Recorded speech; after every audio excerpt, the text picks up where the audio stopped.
Bum, bum, bum, bum, bum. Bum, bum, bum. Annie, John, come on in here. Nicole, it's good to see you. Or it's good to see your name go by. Virus Joe, always a pleasure. Andrew, good to see you. All right. So I can't tell you that I have something exactly planned for this Periscope. I just wanted to share it. So I'm only here to share the moment so that those of you who watch my Periscopes can come in and just experience the moment. Just sort of enjoy it. Now, the thing we don't know, and I feel a little anxious about the fact that we don't know exactly what's in the Mueller report. So maybe there's something bad in there. But the indications that there's not anything bad in there goes like this. Number one, CNN is really depressed today. And I'm going to do a thing where I'm going to play whatever CNN clip is playing at the moment. And I want you to see how sad they sound. All right, this is unplanned. And I'm just going to turn on CNN. And I want you to just hear the sadness. Whoever's talking, I don't know who this is. Is sometimes passed on to what they call the Gang of Eight, the Democrat. All right, that was Wolf. He's no good. I want a pundit. So the on-air personalities will be a little bit more like they always are.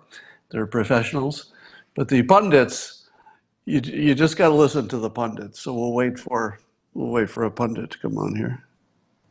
Information that Robert Mueller may have collected. It's Would all that be Wolf. okay if it's just passed on to the so-called Gang of Eight? And you're a member of the Gang of Eight. I am a member of the Gang of Eight, but Oh, no, Adam it Schiff. does not suffice for the heads of the agency simply to come in and tell 8 members of Congress what happened. Now, there may be a select subset of information that they... Is it just me, or does Adam Schiff not sound as happy as normally you would be on a Friday afternoon? Is it just me, or is Adam Schiff a little bit sad that the President of the United States is not a Russian spy? He seems so sad that the President, the Commander-in-Chief, is not a Russian puppet. He feels so bad. Poor Adam. So the other indication we have that there will not be a problem for the president is that he's already said he wants to release it. Now, it might not get fully released, but he says so. And he probably wouldn't want to say that as clearly if he thought there was something bad in there. So probably they've signaled to him that it's no big deal. Next, we have the information that Bill Barr, who just got the report, the Attorney General, is saying that he might release at least a summary of the findings as soon as this weekend. Do you think there's any chance he would have said that if it was a problem? I think if any of it looked sketchy, he would have said, better give me some time. I'm not quite sure how this is going to go. Got to show it to the president's lawyers. They might take some executive privilege. Got to write up my summary. Give me some time. That's what you would say if there was some bad news in there. Good news, given that he's on Team Trump essentially, being a Republican type. Good news travels fast. So the fact that he wants to do it quickly doesn't guarantee it's good news for the president, but it's a strong indication. So none of these individual hints are guarantees, but they all are pointing in the same direction, including the sadness that we hear from the Democrats.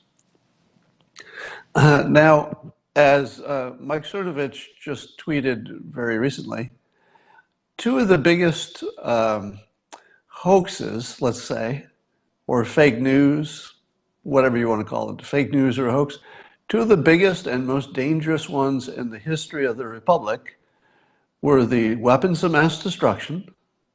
I mean, look how many people died. Look what that cost.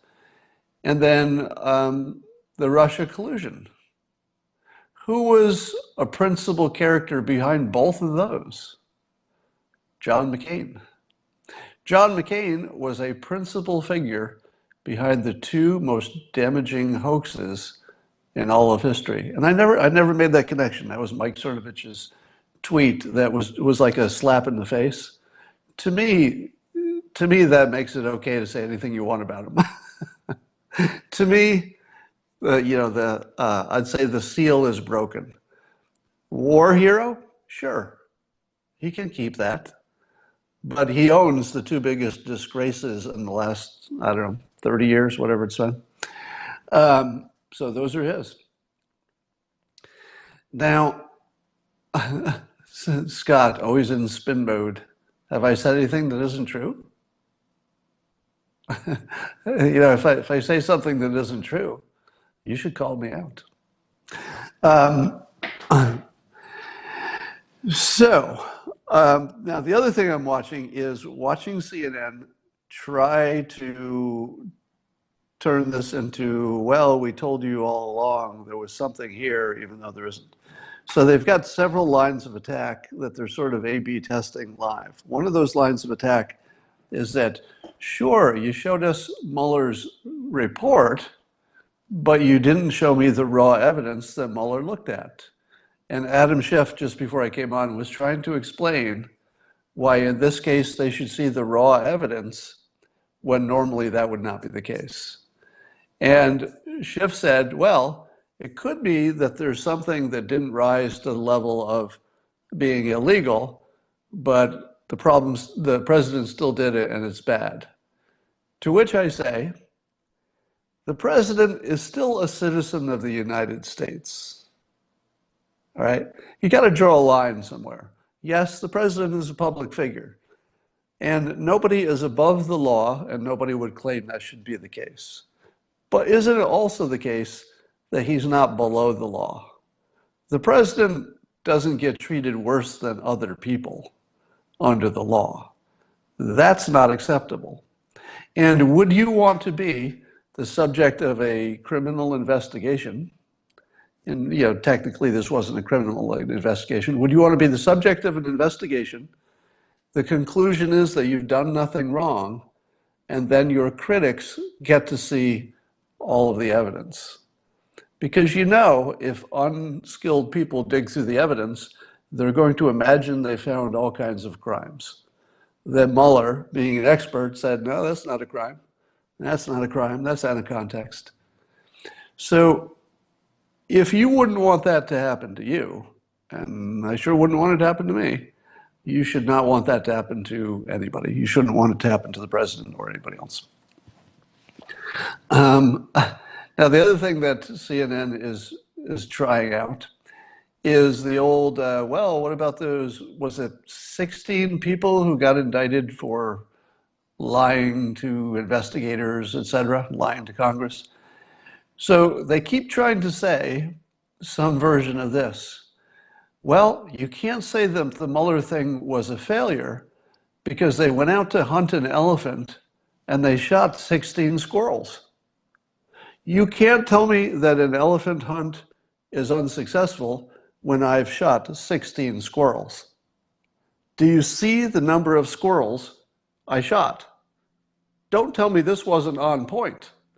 Yes, we marketed it as an elephant hunt. We brought an elephant gun. We planned to shoot an elephant. We really, really hoped we were going to get an elephant. But don't tell me we're not successful, because look at the number of squirrels we shot instead. That, my friends, is success. So they're trying that out. Then they're also trying out if we don't have the raw evidence, then how can we really know what happened? And they're also trying out the Trump did not personally go in for an interview. So their best attack so far is that the president did not agree to a perjury trap. He didn't agree to a perjury trap. That's the worst thing they have on him. And given that 16 squirrels got killed in the elephant hunt because they all fell into a perjury trap, how many of them were smart? Well, just the elephant. the squirrels all fell in the elephant trap, if you know what I mean. But the elephant, no, the elephant did not go into the trap. The elephant said, "You can't make me," and then he didn't go.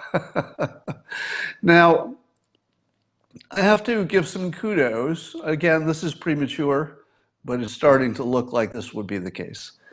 Some kudos to the president's legal team. Now, I don't know if they did things wrong, but by keeping him from, preventing him from going in for an interview was certainly right. And they did get away with it. Yeah, they were very patient. They just kept chipping away. They were running out the clock. I think you have to admit that the president's legal team was running out the clock because they knew that Mueller couldn't just do Mueller things forever. Everything's got to end. So the longer they resisted, the more likely Mueller was going to say, "Oh, I can't wait forever, and I can't make you do it." So I think they just ran out the clock on Mueller, which you would have to say was good lawyering. It was exactly the right strategy, which apparently, and again, we're looking at it from the outside, so we might be missing some of the important context here. But it looks like the president's legal counsel brought it home for him, but we'll see. All right. Yeah, there was no collusion. The other thing I expect to hear is when there's no finding of collusion, people are going to say, "I told you there would be no finding of collusion because that's not even a crime."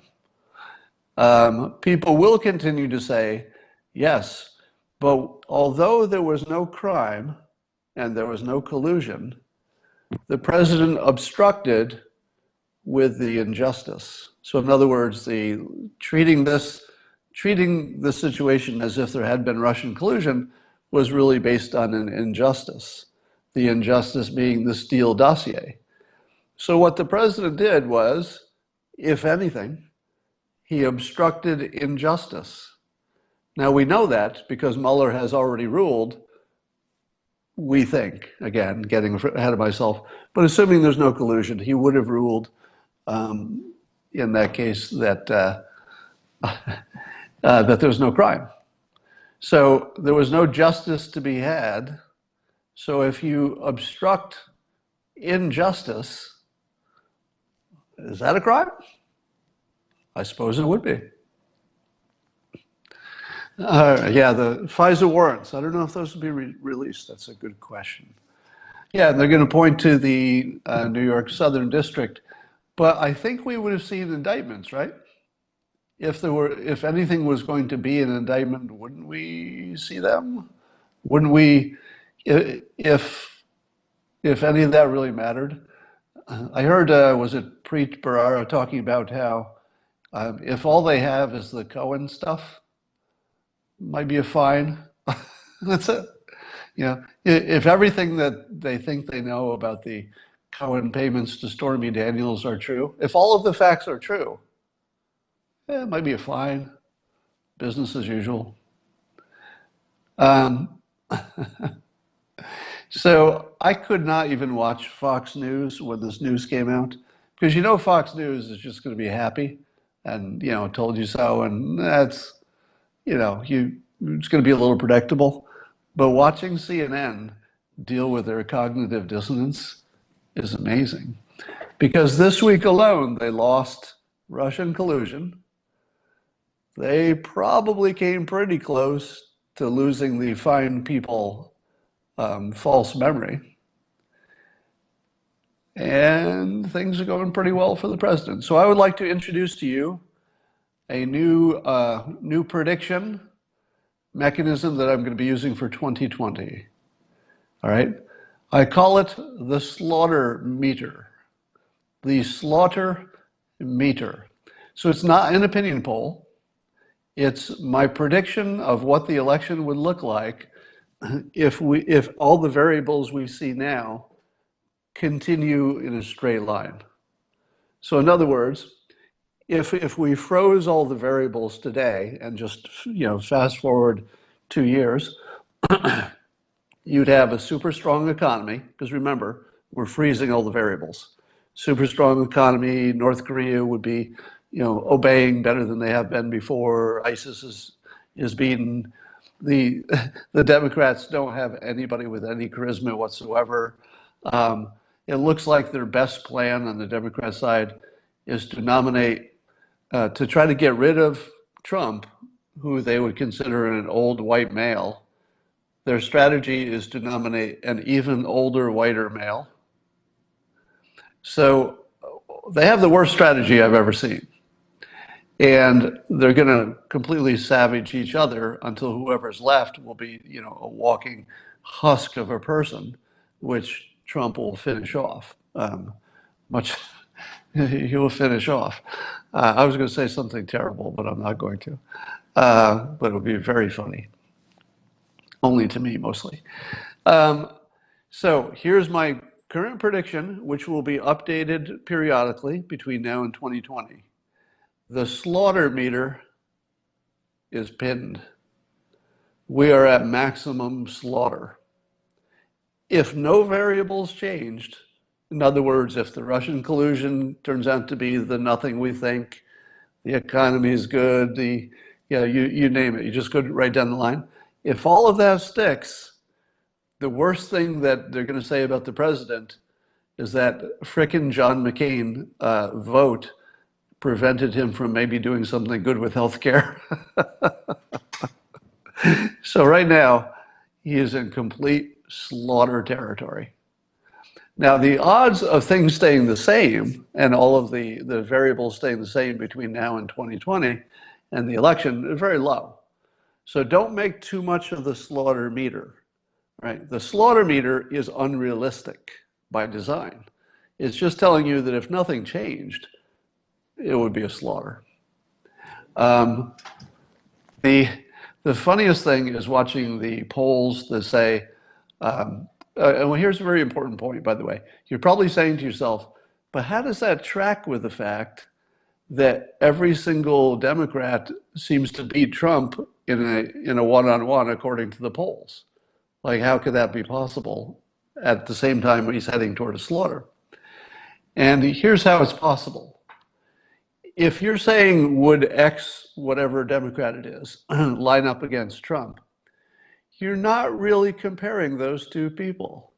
It feels like you are, because they say, consider Biden with Trump. Who do you like? Vote for one of them. It feels like you're comparing those two people, but you're not. Because in those situations, people know that there is not yet a real Democrat who's been nominated. So their idea of the Democrat, even if you put a specific name, even if you say, what if it's Biden? What if it's Bernie? What if it's Kamala? Even if you put a specific name in there, they're still thinking, how do I like my ideal Democrat versus this bastard Trump? And as long as they're thinking about their ideal Democrat, that ideal Democrat is awesome. The person who's potentially a candidate against Trump has no flaws. They're great. But what happens when it turns into a real person? By the time it's a real person, you're going to have to compare the real person, not your magical notion of what a great candidate would be, but a real beaten up, flawed person. So any poll you see today is just sort of a wishful thinking poll about a perfect candidate versus this damn Trump guy, So I wouldn't worry about the polls too much today. Now, here's my prediction about this whole Russia collusion thing. I assume that the results will come out, and if things go the way it looks they'll go, there will be not much of any kind of a finding that would be too damaging to the president. And I predict that the national polls about whether or not Trump colluded with Russia will not change more than 10 basis points. So right now, probably, I'm just guessing that the country is probably split about evenly. The Republicans say he didn't collude, the Democrats say, oh, he definitely colluded. Once we have Mueller's report, if this were a rational world, 90% of the world on both sides would agree with whatever Mueller came up with, because they'd say, well, he looked into it. I mean, he had every tool of investigation. He looked into it. And if he didn't find anything that reaches the standard that we should be worried about, I changed my mind. I used to be worried, but now that new data has come in, I changed my mind based on logic and fairness and new data. But you're not going to see anything like that. You're going to see the Democrats just as convinced that the collusion happened, give or take, 5 to 10 basis points. So it might go from 50 to 40, but you're not going to see it go down to 10%, which it would if we were a rational species. So this will be another one of those cases where you can predict. And oh, by the way, I always tell you that if your filter on the world predicts well, then it's a good filter. My filter says people are immune to data and facts, so that the vast majority of them will not change their mind, even when the data changes. All right. I am going, oh, Schumer's speaking. Oh, we got to see Droopy Dog. Let's see, give me a second. The integrity of our democracy itself, whether foreign powers corruptly interfered in our elections, and whether unlawful means were used. All right, I don't want to play too much for copyright reasons, but in my title for this Periscope, I said that the witch hunt has evolved to an if hunt, and Schumer was demonstrating that. So here's how the if hunt goes. There's no evidence that the president did anything bad, so they'll say, if there's evidence that we don't have, and if it shows that the president had an affair with Putin, and if as a result of that affair, Putin is blackmailing the president, then we're in a lot of trouble. And if the president secretly has a deal with Russia, and if we don't get to see all the data in the report, the Mueller report, and if something is incomplete, and if the president had actually gone in and talked to Mueller in person instead of giving written lessons, and if all those things happened, whew, that's a problem. That's a problem if all of those things happen. And so you listen to all this and you come away thinking, well, that's a lot of accusations about the president. That is a lot of accusations. So you end up after the if hunt, you end up walking away having this bad feeling about the president because so many bad things were just sort of mentioned. Well, if Chuck Schumer is having an affair with his dog, and if the dog is not a willing participant, and if the dog is tiny, let's say a Chihuahua, and if that tiny Chihuahua is injured with this sex he's having with Chuck Schumer, and if we find out about it, Chuck Schumer's in a lot of trouble. Wouldn't you say? Did I say anything here that is not the truth? If he's having sex with his dog, if the dog is a Chihuahua, if Mueller is injuring him also, he's a bad guy. I'm not saying anybody's suggested he's done any of those things. I'm not suggesting it. I'm just saying that if he has, and if there was a report on it, and if somebody produced a video of it, and if there are witnesses, how bad would that be? I mean, that would be bad. We certainly hope nothing like that happens. And there's no evidence of this. Let me be very clear. There is no evidence whatsoever that I'm aware of. But that doesn't mean somebody else isn't aware of it. Because if someone else is aware of it, and if he had sex with his dog, and if it was a Chihuahua, and if he heard it, pretty bad. Pretty bad. That's bad. All right. I just had to come on here and enjoy the moment with you. Keep watching the news. Have a fun time. I'll talk to you later.